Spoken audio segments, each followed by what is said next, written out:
Let's take a look at how to use the coffee maker in your hotel room here. If you have a Starbucks coffee maker, could be any other brand really. These are pretty standard things. So the first thing we're going to do is make sure that it's plugged into the wall. It's amazing how often these are unplugged, and that's the problem if it's not working. So make sure it's plugged in. Usually you'll find it's on like a little tray or something to catch any spills. Plug it in first. Then we're going to open the top and we're going to pour water in. And I like to actually start by taking the cup I'm going to put under it and filling it with the amount of water that I think I'm going to need for my coffee, because otherwise if you just pour water in directly, sometimes you end up overfilling it. So I'll put this in, I'll measure out how much I want, and then I'll pour it into the top of the coffee maker. Now my next step is I'm going to put the cup underneath. I'm going to close this up here, and I'm going to take one of these coffee packages. And again, this is the Starbucks one, but they have a variety of different ones. I've seen the coffee bean and tea leaf ones. I've seen all different ones. We're going to open this pack, and what we get is this little plastic tray with the instant coffee inside of it. So leave that in there.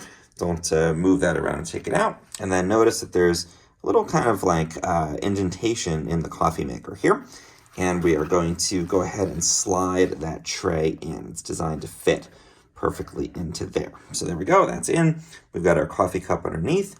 We've got our water in, and then we're going to press the on switch. Don't press this until you've got the cup under and the coffee ready and you're good to go. So go ahead, press that. Now let's give this a moment to brew. It usually takes a couple of minutes to get going. And you know, this is not super strong coffee once it does brew. So one thing that I like to do is actually to travel with some of this Starbucks instant coffee. This is a lot stronger, so you can go ahead and put one of these in if you have it. But if you're just working with what you've got in the room, maybe brew a couple of cups if you have multiple. The other thing I would say to be careful about is take a look at them. Sometimes it's hard to tell which one is decaf. So if you don't want decaf, just check. This is usually green, and you can see it says decaf on there. So I definitely made that mistake and chosen the wrong one before. But now it's starting to brew. You can see it's going to brew our coffee into our mug there. You want to wait until it's totally done. There's no ability to stop or pause this in the middle and take your cup out like with a traditional coffee maker. So let it all run through, and then you'll have your cup of morning coffee from your hotel coffee maker.